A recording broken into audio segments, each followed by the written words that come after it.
Hello, ladies and gentlemen. This is Javier with The Real Javier Novoa, where we teach you how to rapidly transform your lifestyle through the application of the principles of philosophy, spirituality, and mysticism to your entire life. And today we have a very monumental video coming up because I received 3 questions in a row yesterday from subscribers. And I also have received a variation of this question while I was doing a coaching call a few days ago. And this is regarding beliefs and feelings in attaining your desire. So I think that we need to go over this in a little bit more detail, because of the fact that many teachers in the law of attraction and law of assumption would make it feel like everything is about feelings, and that your feelings alone determine what you will attract to yourself and what you will receive. This is especially prominent among the Abraham Hicks community and people who interpret the teachings of Abraham Hicks. And I think that these teachings are being interpreted along an erroneous vein. Of course, I love Abraham Hicks. I've been in the hot seat with Abraham Hicks and have attended many of their seminars and have listened to all of her audio tapes, read all of the books, and so on. I'm a great student, a great fan, and eternally grateful for what I learned and implemented from Abraham Hicks. But this idea about feelings being everything and the fact that you cannot attain your desire unless you feel good all the time, the understanding of this, even though if you go into the nuanced aspects of Abraham Hicks, they do not teach this. But it is what a lot of law of attraction coaches and teachers would make it seem like. And so therefore a lot of students have doubts in this area. Because first and foremost, we're all agreed that emotion is your guidance system in taking steps in your day-to-day life and knowing what to do. It is a big aspect of that. There's also intuition. That can be boiled down into perhaps an emotion, but it's even deeper than emotions.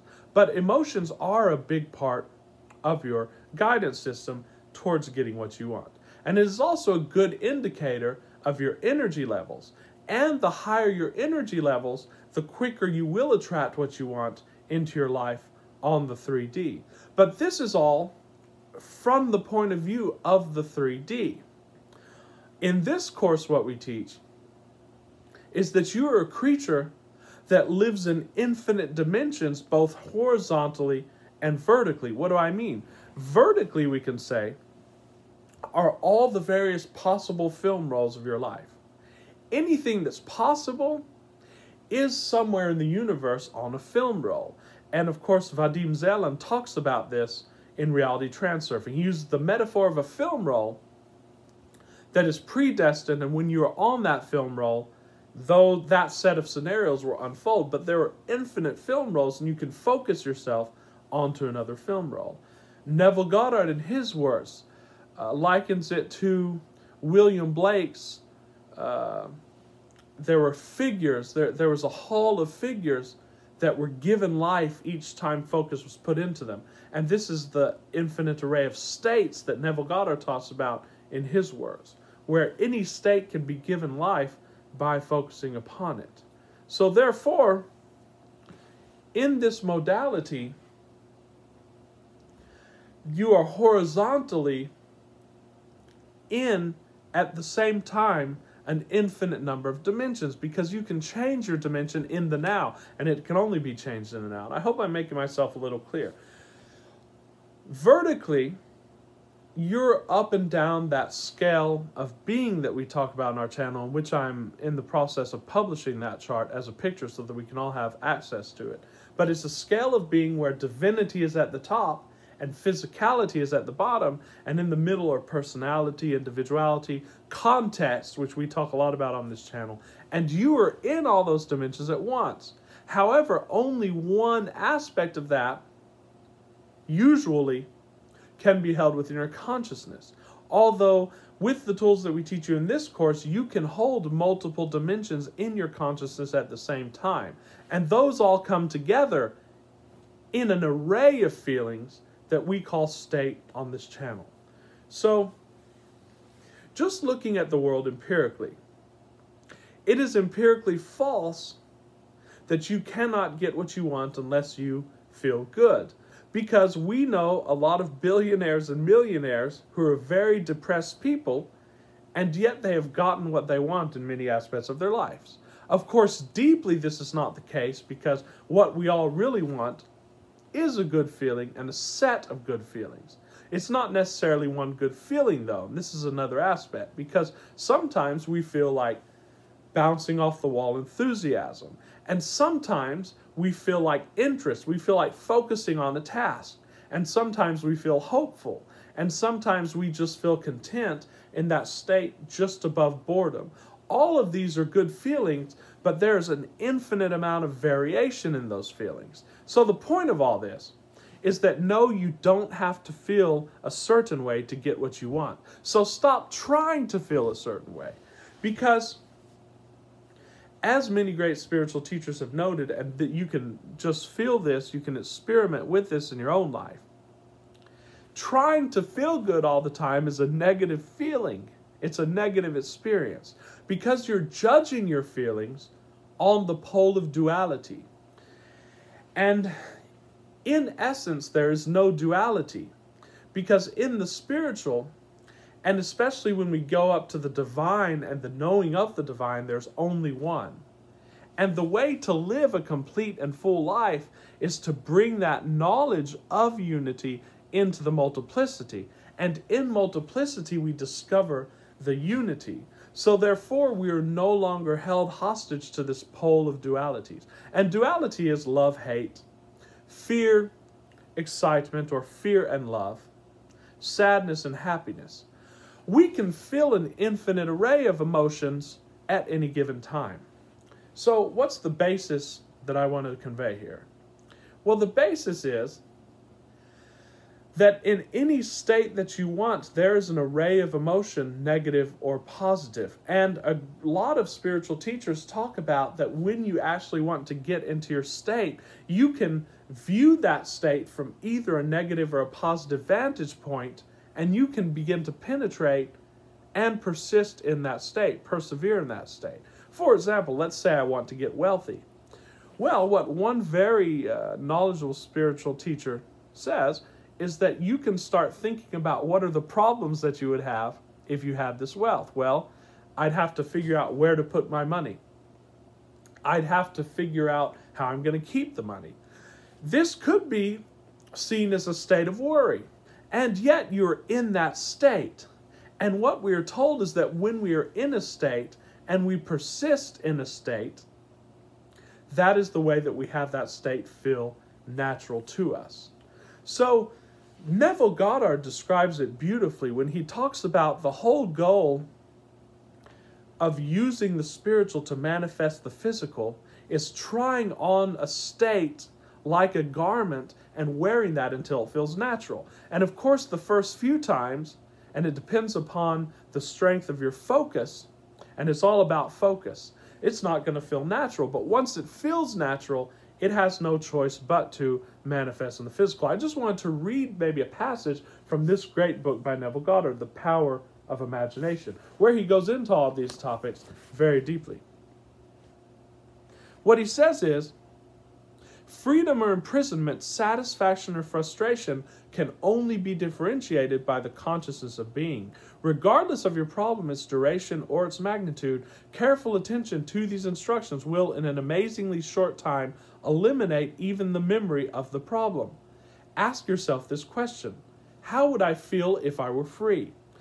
And this is not talking about only emotions, although that does play a part of it. When we talk about state in this channel, we're talking about the entire complex of context, of feelings, both physical, mental, and interior, of emotions. What is that complex, that context which we would feel were that true? And the more detail we can bring that to ourselves, the quicker we will take on the naturalness of that state.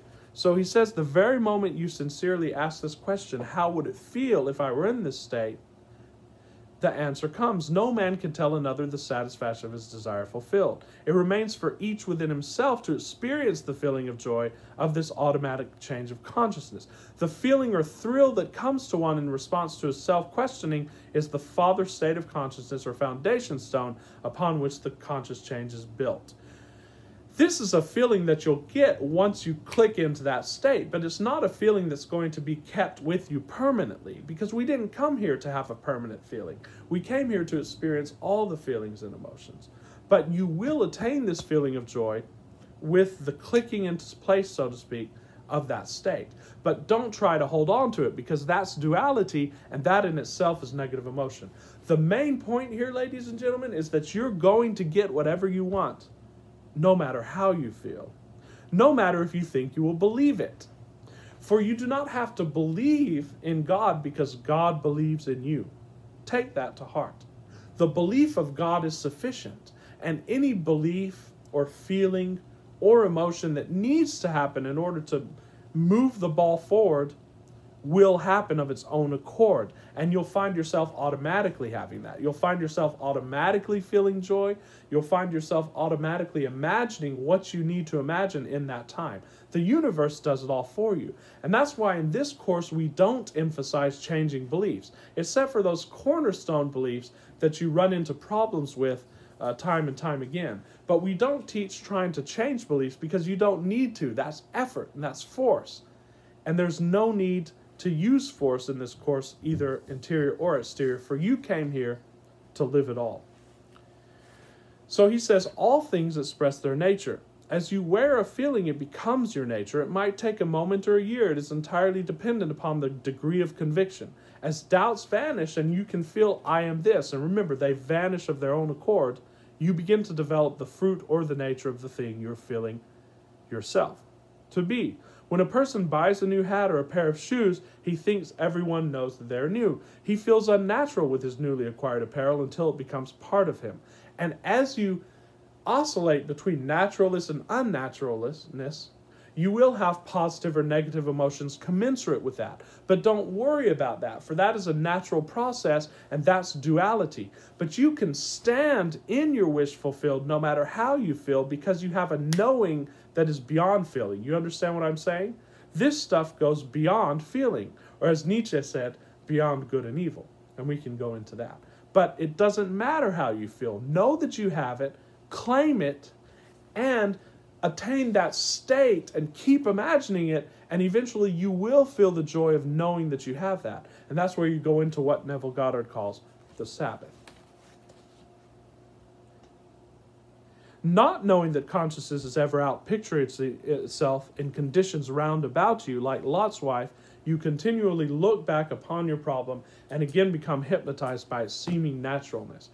Don't let these negative emotions build a belief in you, another belief in duality that says, no, I have to feel positive emotions. For that in itself is a negative emotion, and it will cause you to look back in your other state, thus pushing away the state that you want to attain in time and in space.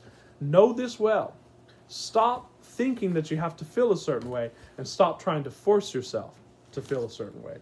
In another vein, I just wanted to read another passage here where he talks about what the meanings are of the 12 disciples. And one of them is Thomas. And Thomas was the disciple who doubted. But this can actually be transmuted through the alchemy of spirituality and mysticism into a positive quality. We can also transform negative emotions into positive emotions in an instant by observing them and by utilizing them to further persist in our state. So it says the disciplined quality of Thomas doubts or denies every rumor and suggestion that are not in harmony with that which Simon Peter has been commanded to let enter. The man who is conscious of being healthy, not because of inherited health, diets, or climate, but because he is awakened and knows the state of consciousness in which he lives, will, in spite of the conditions of the world, continue to express health. He could hear the press, radio, and wise men of the world that a plague was sweeping the earth, yet he would remain unmoved and unimpressed. The quality of denial, when disciplined, protects man from receiving impressions that are not in harmony with his nature. He adopts an attitude of total indifference to all suggestions that are foreign to that which he desires to express. Disciplined denial is not a flight or a struggle, but total indifference. Any negative emotion. So let's say you feel hate or anger. You can turn that around into a hate and anger of your conditionality, of conditions, of conditional living. And therefore you can transmute that into living unconditionally, which means standing in your state. So ladies and gentlemen, it's not about trying to force yourself to feel in a certain way. I remember when I started practicing this methodology in the very early days of my 20s, I tried to force myself to feel good all the time, and it's not a good experience because you're simply wound up in that duality, and that becomes another condition. So yes, you try to feel good the first thing in the morning and you try to ride that wave, but do not become attached to good feelings and do not repel negative feelings. Welcome them all and know that it speaks nothing of your future. Know that it is not you, and know that you are going to have whatever you want no matter how you feel. And you have it now. You can stand in that state because you're a multi-dimensional being, and you don't have to work on your belief because God believes in you. Remember that. So until very soon, this is Javier with The Real Javier Novoa. If you enjoy our channel, please subscribe and like so that we can get this material out to as many people as possible. We are starting a conscious revolution, and we're going to change the way the world relates to reality through teaching these principles. So thank you so much. I will see you soon. We're also doing coaching calls, so email me at javiernovoa@hotmail.com. I'm going to put a link in the description so that we can put together a personalized plan for your rapid lifestyle transformation. Till very soon, with much appreciation and much love, this is Javier. Have a great night.